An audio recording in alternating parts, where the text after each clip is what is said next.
Welcome back to Common Sense Care, Parenting Gender-Confused Children with Truth and Love. So-called affirmative care is the gender industry's one-size-fits-all answer for everyone who struggles with their identity. But in no other area of medicine, education, or psychology is one treatment plan assigned to every person. At Partners for Ethical Care, we believe that each child is an individual and should be given the care and support that's most appropriate for him or her. So welcome back. I'm Maria Keffler. And I'm Erin Brewer. And what's our topic for today, Maria? Well, today we're going to talk about parenting siblings of transgender identified kids. And this is a topic that doesn't get much, if any, coverage. When I was doing some research trying to get ready for our talk today, and one of the things I do is I look at the literature that's out there, I look at what other people are saying, I look for some experts to speak into what we're going to talk about. I couldn't find anything. I Yeah. couldn't find anything. And the only things that I could find about siblings of transgender identified kids were all about getting the sibling to support the trans identified kid, how to teach the sibling transgender ideology, how to get the siblings on board with the so-called affirmative care support. And that's not at all what I want to talk about today. What I'd like to talk about is very specific, unique needs of kids whose brother or sister has adopted a transgender identity, because this affects the whole family. This isn't just between the trans identified child and the parents. There are specific things that are going on kind of laterally between the kids that parents need to be aware of and remember. You're not just parenting the child who's in crisis, you're parenting the siblings as well. And in a lot of ways, this reminds me of parenting a special need child within a family, and how that special need child can really be the focus of the family and attention of the parents, really leaving the other siblings out, not intentionally, but just because the child, the one special needs child requires so much care and attention. However, it's a little bit different because often in this case, the siblings are being manipulated by by the trans-identified child in a way that can be really concerning and that parents need to know about. I actually interviewed a mother who had a child who was trans-identifying, and she found out that her trans-identifying child was threatening suicide if the younger siblings didn't call him by the pronoun and name he wanted them to call him by. And so this is an incredibly manipulative thing for an older child to do to younger siblings. And I actually grew up in a home where this happened. My brother was often threatening suicide if I didn't do things for him. And his issues were a little bit different. He had addictive behavior. But if I didn't cover for him, he'd be, I'm going to kill myself if you don't cover for me, or I'm going to kill myself if you don't do this. And that is, I can tell you, like the threat of that as a younger sibling was so overwhelming at times.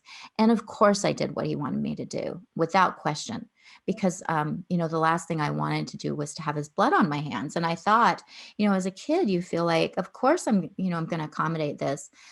Parents need to know how powerful these kinds of threats are.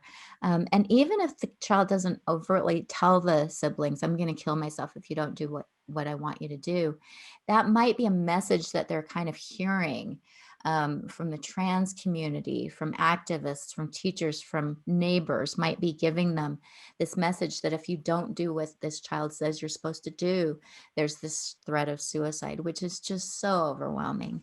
It's emotionally manipulative, but you're right. That's what everyone's being told. If you misgender, use the not preferred pronouns for a transgender identified person, that's going to make that person suicidal. And the kids are hearing this. And in tandem with what you said about the family that you interviewed, I know of one family that the mom had the kids at the pool and found out later the transgender identified child told her sister, I'm going to dunk you and hold you under the water unless you use my preferred name with these other kids that they had just met at the pool that day. And so there's this bullying component that comes in because, that suicide threat is a way of bullying and that kind of, very aggressive behavior saying, I'm going to basically bully you into compliance, which is really scary for kids. Yeah. So any child can be bullied. Any sibling relationship can have a bullying element to it. And a lot of times I think parents aren't aware that it's going on. Um, you're not seeing really what's going on in the bedroom Mhm. with your girls or your boys, who are sharing a room. I remember when I have 3 kids, and when they were very small, I remember somebody telling me, those kids have lives together that you know nothing about. Yeah. And I was like, what are you talking about? I'm the mom. I know everything. I see all. That's what I tell my kids. Like, I have eyes everywhere. I see everything. But I don't. I don't know what's going on and what's happening. And we need to just be aware of that. Yeah. And we can, again, we talked in an earlier video about making space.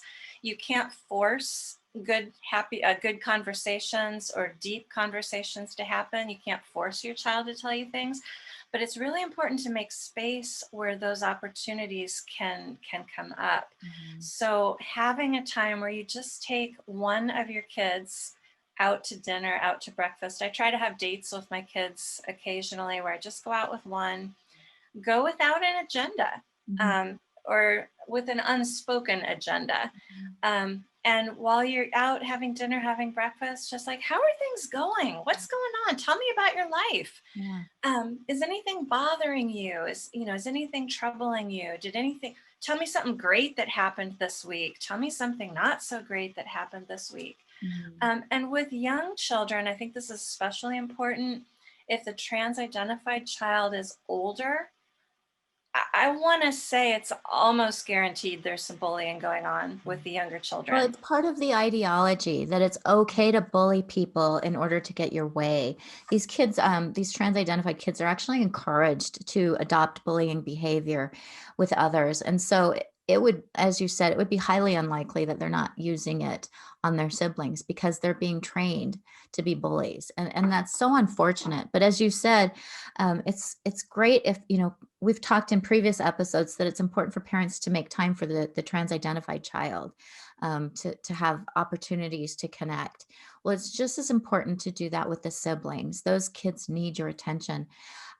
They're seeing their other sibling kind of create a ruckus in the house and potentially being bullying. They need some support from you.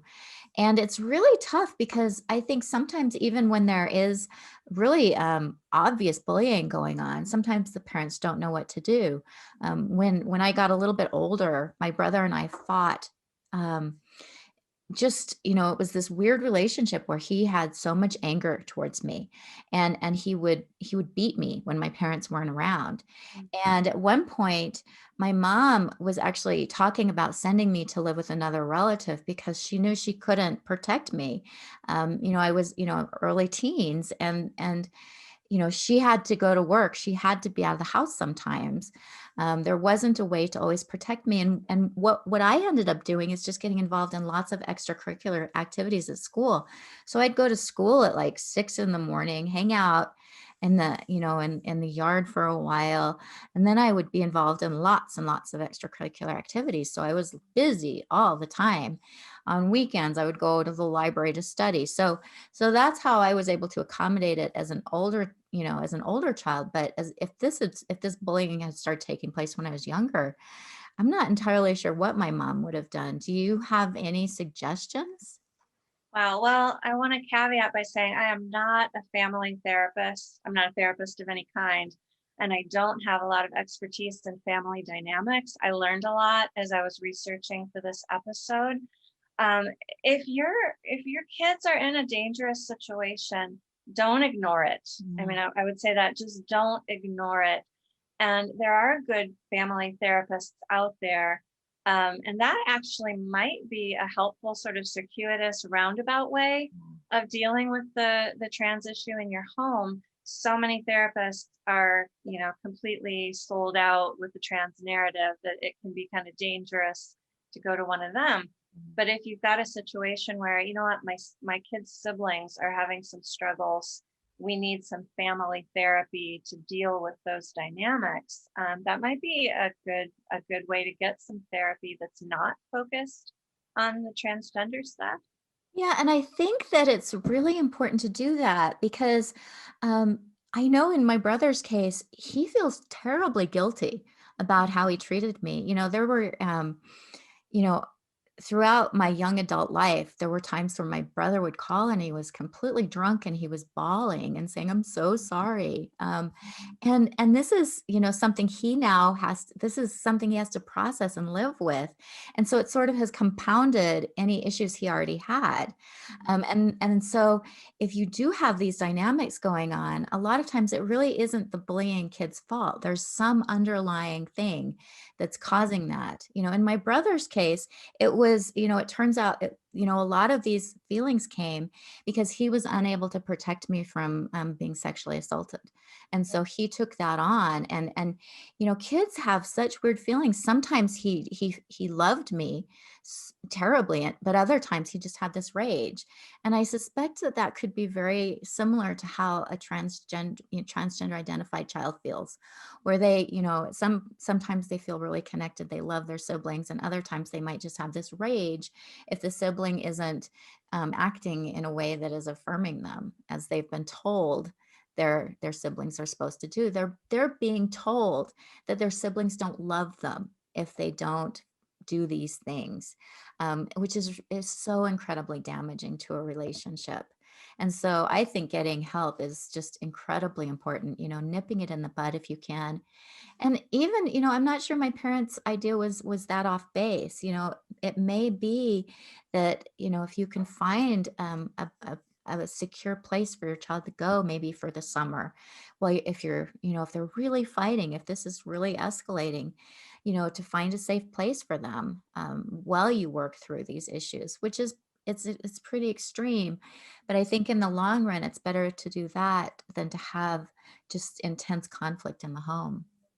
Well, and even within your home, if you can provide sort of spaces for retreat, a space that a child can go either when he or she is feeling rage, because Mm. you have to release your rage somewhere. I'm thinking about your brother.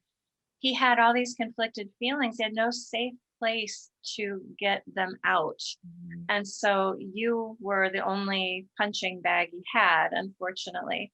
But like if I'm getting upset and angry, whatever, I'm going to go off by myself Mhm. so that I can decompress, calm down. But if kids don't have a place in the home where they can be assured that they can go there and be alone, if they're sharing a bedroom, if it's a small Mhm. home that there's not spaces for everybody to, have their own space, try to find somewhere in the home that somebody can sort of have that as their retreat. Mhm. And one of my kids asked several years ago, is there just some place in our house that I can have that's just mine? Mhm. That isn't a bedroom that has to be shared. And, I mean, I'm racking my brain. I'm like, the only place I could think of, this is so Harry Potter, but we have this little storage area under the stairs. It's this door. Awesome. It You were opens. ahead of your time. It's probably 4 feet deep, and then the stairs are in it. So, at the end, it comes down to a little cubby door that goes into like more storage, but it's like 2 feet wide and 4 feet deep. And I'm like, there's that. And my child was so excited, like, can I have that? Can I and put a beanbag chair in there? Put a little table with like some drawing supplies and stuff. That's that's the retreat. Yeah. That's where that child wants to go. And I'm like, please don't tell anybody that we make you go in the space under the stairs. But that just fixed the problem. That child Wow. goes in there when decompression is necessary. Wow. That's amazing. And there are lots of things that parents can do to help diffuse anger, depending on the child's age. And sometimes you can even do things like that together as a family, depending again on the age of the kids. But you can make bread together and be like, okay, let's pound this bread, and there are things activities that you can do to bring kids together, that can allow them to sort of vent, but not vent at each other, which I think is really important. And again, these can be, this is one of those topics that can get kind of above our expertise really quickly here, because the bullying can be so intense. As I said, I've talked to parents, and my heart just goes out to them, because, not only are they dealing with this, kid who has a trans identity, but their whole family sort of is just being devastated by it. And again, that's where, as a parent, it's just important to have that awareness. And like you said, sometimes my mom didn't really understand the extent to which things had escalated in my home, until she came home one day and my brother was chasing me with a butcher knife. Oh, And she was like, Erin. "Whoa, you weren't kidding." Wow. I mean, it Wow. was really scary. One of these, and it was then that she finally was like, because I think before she was like, "Oh, kids fight, Yeah. siblings fight, kids squabble, and that is, I think, a pretty common reaction about parents. Of course you fight, of course you squabble, but like you said, we don't always know what's going on. And I discovered that when my kids got older, I didn't realize that apparently my son had been going to my daughter's bedroom crying oftentimes at night, because he was having trouble at school. And he wasn't able to talk about it during the day. I had no idea how intense this was, but it was like at night when he would try to go to sleep, it would come back to him. And my daughter's bedroom was right across the hallway from him, and so he would go to her, and she No. was just wonderfully good at calming him and encouraging him. But I feel bad. I had no idea that was going on for years. So Well, just like my friend said, your yeah, kids have lives together that you are not a part of. yeah. I have felt really hobbled as a parent of multiple kids because I did not grow up with near age siblings. I have Mm. one brother, he's 12 years older than I am. So he moved out when I was 6 years old. And even when we lived together, I was so young. He was more like an uncle than a brother. And so I came into parenting and I'm like, I don't know what's normal. My husband is one of he's got six siblings. He's got some whole siblings, some step siblings, some half You siblings, guys and came he's got from a very different experiences. very, very different experiences. But I remember coming to him like, is this normal? Do we need family therapy? And he's like, no, it's fine. This is what kids do. It's fine. I'm like, they're fighting all the time. He's like, I know, I know. He wants, this is a family story. He taunted his next youngest sister, who was just a year younger than him, to the point that she put her fist through a plate glass window trying to punch him. He was holding this door shut and she was trying to get in and she put her fist through. And then they're very healthy adults who have a good relationship today. But it's hard as a parent to know. Like, It's hard to know, like, at what point does it cross the line and become really problematic? Because kids do fight. They do argue. That's really normal and natural sibling behavior. And so trying to, identify when it's crossing the line, when your child might be really endangering their sibling, like by dunking them under water in a swimming pool or threatening suicide, then I think that's when the ante goes up, and it's time to really um, intervene, because that can start having lifelong effects on a child. But again, most younger siblings, I'm guessing, have been held underwater by their older siblings. I'm guessing. I really? don't know, but I'm guessing. Glad I didn't Not have that necessarily experience. in a manipulative way, Right. but I'm guessing, I could be wrong, but I think that what changes that is the motivation behind it. So rather than just, an older sibling goofing around and like dunking their younger sibling, this had a really clear message behind it of control and power, and manipulation. And so I think that that's where things get really dicey, and the potential for damage goes up. Well, and also aside from the very significant issue of bullying, which is very real and I would guess probably happens in most families, there's also just the confusion and the cognitive dissonance. Cognitive dissonance, we've talked about before, is where you're trying to hold two opposing beliefs at the same time, and your brain is saying these don't work together. So, most families have taught their kids boys have a penis, girls have a vagina. There are two sexes, there's boys and girls. Mhm. Well, then along comes transgender ideology and tells kids, no, it's a continuum and you can be anywhere on it. For younger kids, that is so confusing.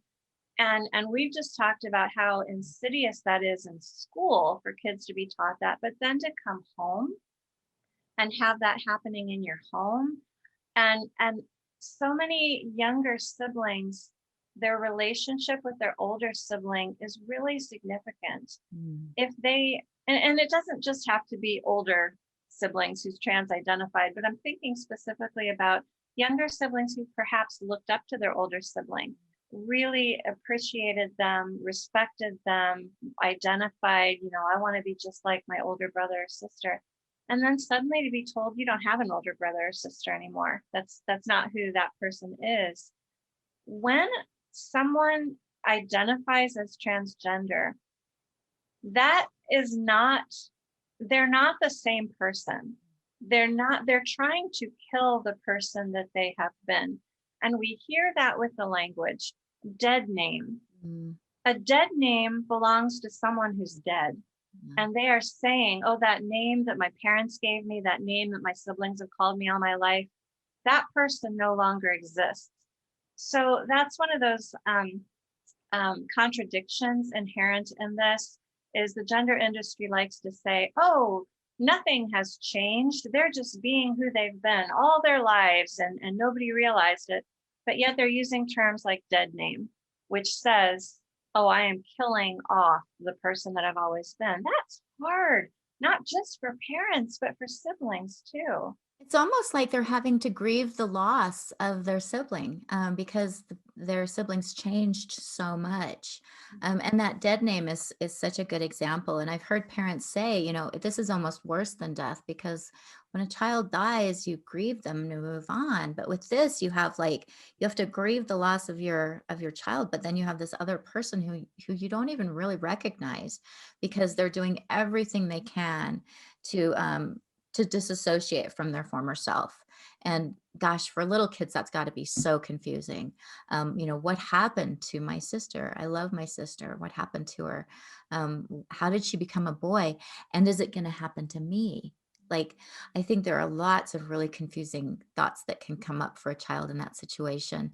And again, that's why this ideology is so damaging, because it undermines reality for children in a way that it's so scary. And so it is really important to have probably discussions with younger siblings that might be difficult, explaining, this is a mental health issue.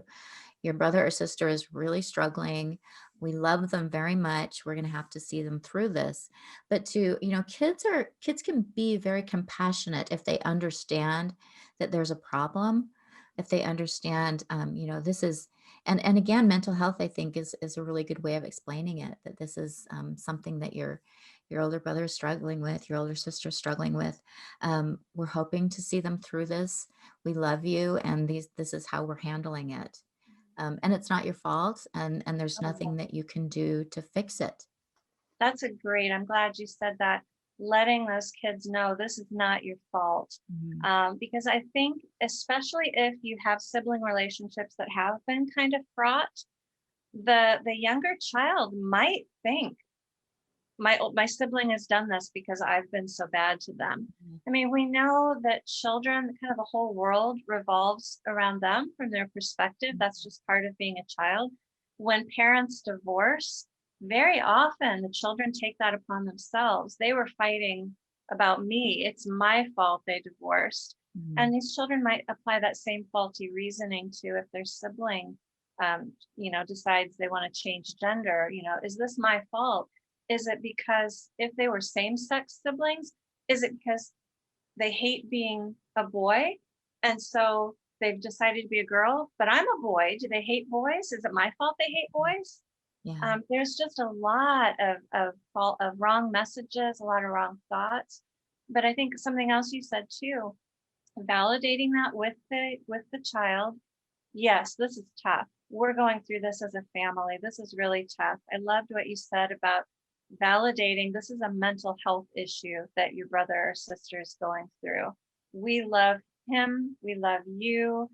We love all our children, but letting the child know that you see the same things the child sees. Yeah. Yeah, this is confusing. You're right.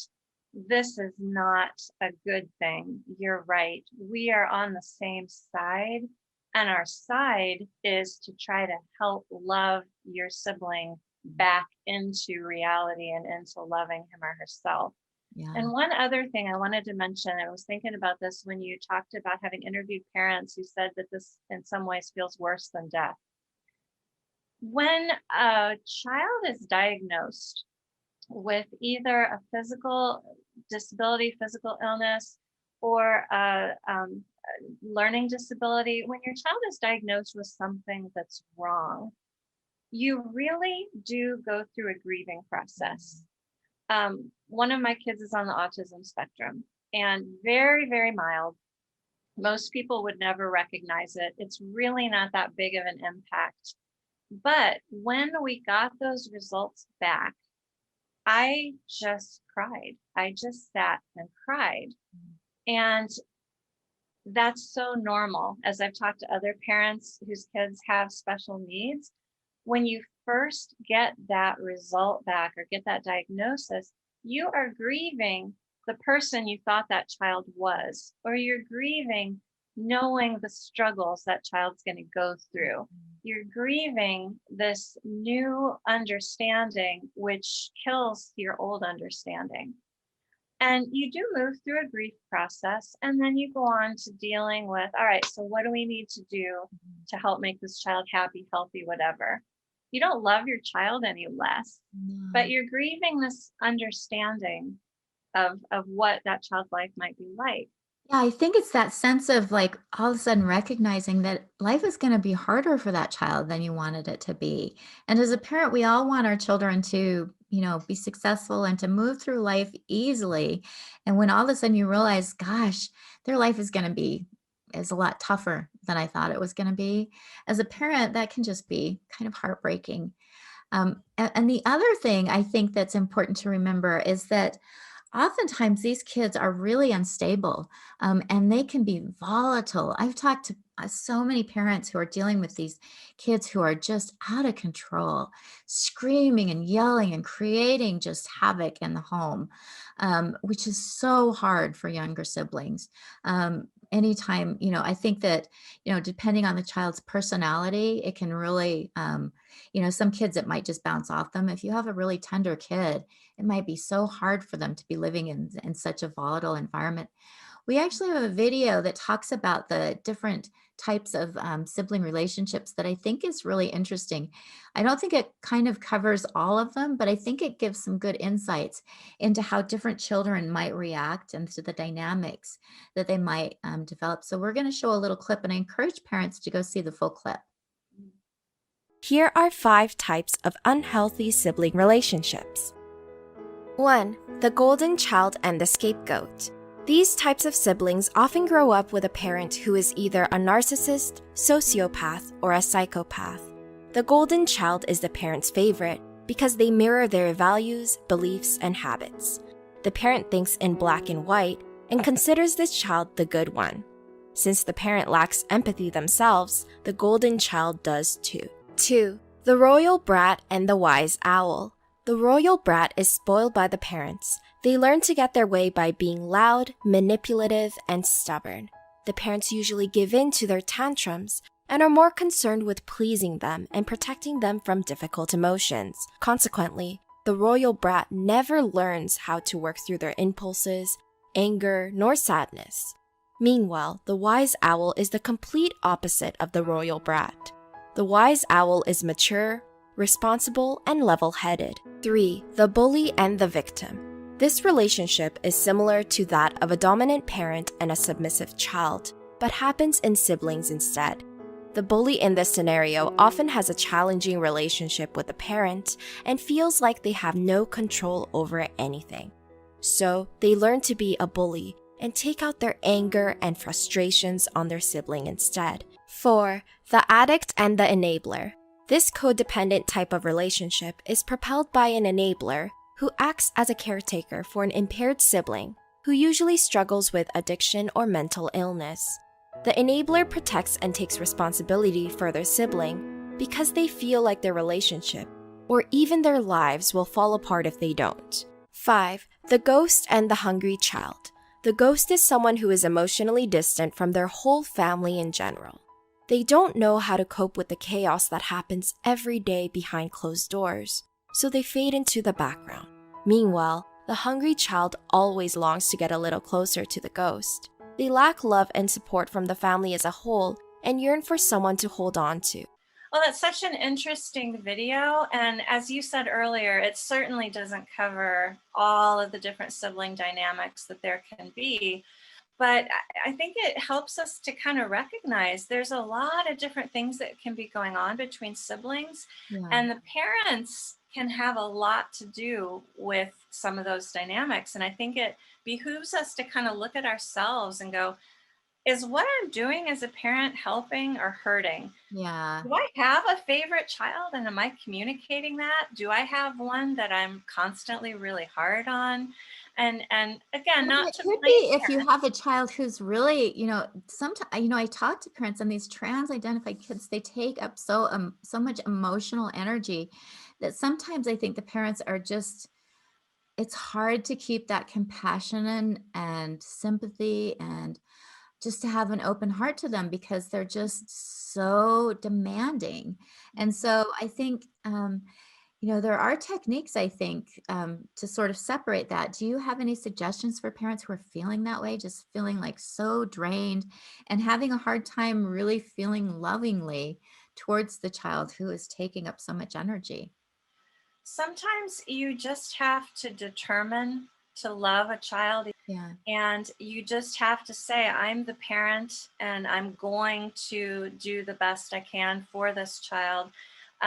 You've got to take care of yourself as well. And I know that can sound really glib, self care, take care of yourself, but you can't pour out of an empty vessel. So if you need some time away, try to get some time away. If you need to feed yourself with if you love to read, take some time to read. If you love to go rock climbing, give yourself those things so that you can come back to the family refreshed, rejuvenated, because it is draining. It is Really. exhausting dealing with special needs kids. And that's really what we're talking about Yeah, it here. really is. And I And when think you're some people believe that love is just something that, parents are overflowing with. And like Mhm. you said, sometimes love is a choice. Sometimes you actively have to say, I'm loving this child, even though they are really causing a lot of um, difficulty in the Mhm. family. I'm going to consciously love this child. I'm going to make that choice to continue to love this child, to make sure this child knows that I love them unconditionally. And again, I think we're taught as a society that love is just this emotion that parents, are overflowing with. And sometimes parents have to make that conscious choice of, this is a child who I'm struggling with. I'm going to love them anyway. Mhm. And just communicating that to the child. You can communicate to any child, I am really unhappy with your behavior. I really do not like what you're doing right now. I don't appreciate the words that you're using, Mhm. but I love you always. I Mhm. will always be here for you. I am always going to try to make decisions that are the best for you. You may not always like those decisions, but I am committed to trying to do the best by you no matter what. And Mhm. it's okay. It's appropriate to give those, you can be unhappy with the behavior, but you still love the child. Yeah.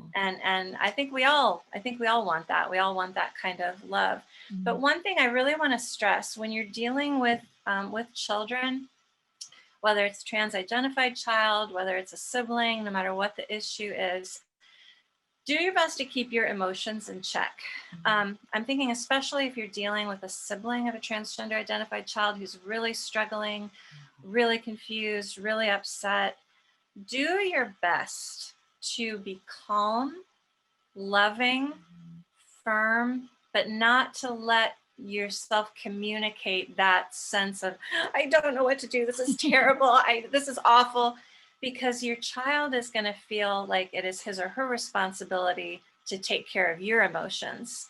And so that child's going to shut down, is not going to share, is not going to be open with you, because suddenly the child is put in the parent role of, I need to protect mom's emotions, I need to protect dad's emotions.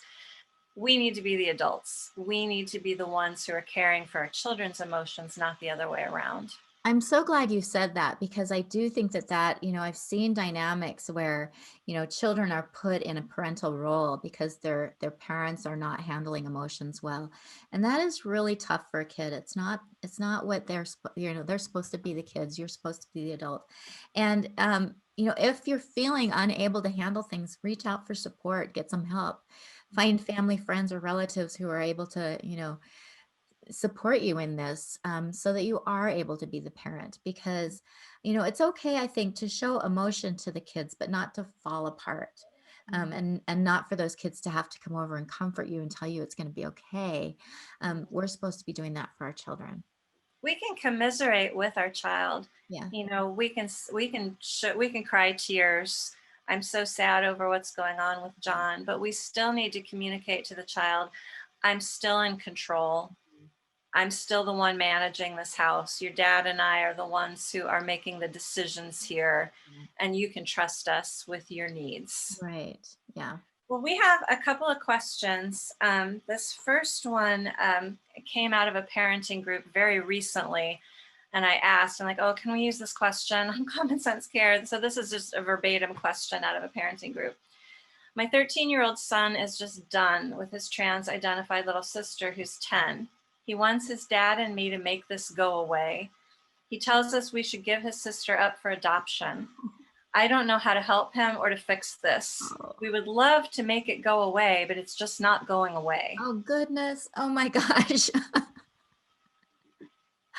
I guess I Make it go can. away. Yeah, Make it make go it go away. away. And I can understand how exhausting this must be. I mean, it just must be so difficult to have to live with this. And I actually knew a family in a similar circumstance where the older child was just annoyed and done with it. She was just like done with her sister because her sister was, taking on this trans identity. And she's like, I lived with you my whole life. You're a girl, you were born a girl, we grew up as sisters, you're my sister, you're not my brother. And she wouldn't have anything to do with it. I never heard her suggest she wanted, to put her younger sibling up for adoption, but I do understand those feelings. And I think the best approach is empathy, is just to say, I really want it to go away too. I understand this is really hard. Sorry you are going through this. And really to let him know that those feelings are okay. And I think sometimes kids will have these feelings and then they'll feel really guilty about it. Like, oh my gosh, I can't believe I just thought that. I want my sibling to go up for adoption. Oh, that's terrible. And so they can have this sort of internal conflict. And I think it's okay to tell kids, I understand why you feel that way. Yeah. I talked to this mom a little further, just trying to figure out what was going on with her son. And the son was reaching an age that he's starting to, be really aware of his social status and what people think. And they're at the same school, the two children. So I think he was embarrassed. But the mom also said he really loved his little sister. She used to do ballet and he was so proud of her. He loved to watch her perform. He would brag about how great his little sister was at ballet. And he feels like she's just thrown away who she was, that this person that he really valued and liked and has thrown that away. And I'm like, yeah, I like what you said. Validate that. Yeah, it's really painful for us too. Yeah, it's not surprising he feels that way if he had those kind of, very proud and, big brotherly feelings about his little sister. To see her Yeah. do this must be heartbreaking. And I think, those are very real feelings. And the fact that they had a really good relationship before this happened gives me hope that they'll be able to repair it. and maybe try to help him find some words to tell his sister how sad he is. The other thing it might be appropriate is to walk him through the stages of grief so that he understands, like, we have lost an important part of our family here, and it's appropriate to grieve, and these are the feelings you're likely to have. So at least he understands the process. Oh, that's really wise. I think maybe we can put in the resources below the video something about the stages of Yeah, grief. If Elizabeth someone's not aware. Kubler-Ross has done some really good research about it, and so we can link to some of her books. And again, most of the time they're dealing with death, but in a way, this is, it's not a death, but it's like a they're trying to be dead. That's really what this is. And so the feelings of loss are very real. And I want to make the point too that even when the child comes back, if the child abandons the transgender identity and we say they're desists or detransitions and comes back, they don't necessarily return Mhm. exactly the way they left. Yeah. Especially if this has gone on for 2 or 3 or 4 years. This daughter is 10. If this takes 2 years, she's going to be 12 when Mhm. she desists. A 12-year-old is quite different from a 10-year-old. So the loss is real. The loss is real. And I've talked to so many parents who have said, I'm so angry at what's been stolen from me. Mm. And yeah, you have a right to be angry. Years of your child's life have been stolen from you by this ideology. And it makes me really angry that the gender industry and the trans rights activists don't respect that. Yeah. Even if this were true, that a person can transition to be the opposite sex, even if this were entirely true, there is still grief and loss for those families. Definitely. And that deserves to be recognized. And I think it's even exacerbated because I've heard of scenarios where the trans identified child is living with one parent and the other sibling is living with another parent. And that just complicates it even more because then you have this, not only are you losing your sibling, but there's this sense of, not being in alignment with one of the parents. And it can be really confusing and complicated. So if you think it's hard for you as a parent, imagine, being younger and not having the life experience, and having this taken up a good portion of your life. This is really heavy stuff for kids. It is. It is. We've got one more question. I'm concerned that the social contagion aspect of this is going to play out in my house. Should I be concerned that my trans identified daughter might influence her younger siblings to become trans as well? I think that's a very real concern. Do you have any suggestions on how to address that, Maria? Well, I think it is a real concern because we see it happening. I mean, traditionally, a trans identified, the population has only been 0.7% of the population. And I think in other videos, we go into more details about that. But that's been a pretty well understood and accepted percentage throughout recorded history, about 7.7%. The odds of having two transgender identified people in the same family are really, really, really small. But we're seeing that. We're seeing more and more parents saying, oh, 2 of my 5 kids are transgender. Wonder what's going on there. Yeah. So there's definitely a social contagion aspect of this. It so much depends on the age of the siblings, the relationships between the siblings, the birth order. Is this an oldest sibling who's doing it? Is this a youngest sibling? What is there bullying going on? There's so many dynamics involved. I would say the first thing to do is just sit down and start examining those. What's the birth order like? What are the relationships like? When I was in college, I took a marriage and family relationship class, and they had us do this exercise that was so fascinating. We took a piece of paper and we wrote our family tree on it. And we did all of this. So like my mom and my dad, and they had me and my brother, and all of those relationships. For each person, I think we put, their birth date, their job, their level of education, and like one other thing. And then we had to draw lines between them. And like red lines were bad relationships and green lines were good relationships. And it was fascinating because I started seeing trends like, that's probably why these two people don't get along. And that feeds into this relationship. You might do that with your family because it might uncover some things that you didn't recognize before that will inform, how do I deal with this? How do I protect my kids? How do I change the way I parent? Mhm. Yeah, and I think the other thing is just to have really honest discussions with children and talk about, what is gender? What does that mean? You can be gender nonconforming. So, it's okay if you're a girl and you want to have short hair. It's okay if you're a boy and you want to bake and do floral arrangements and really address that so that children are clear about that. And to also make it clear with the siblings, again, this is a mental health issue that your siblings dealing with. um, we're concerned that because you're around it all the time, you're going to be influenced by it. How are you feeling? Yeah. Just stay in touch with your other kids. I think if you have an older sibling who has a lot of kind of clout with the younger siblings, that's going to be a more problematic issue than if it's a younger sibling who has less influence. So again, those dynamics are going to be important. And again, try to pull in other people to come and support you in this. Let your children spend time with loving and caring friends and relatives who are going to really encourage them to embrace who they are.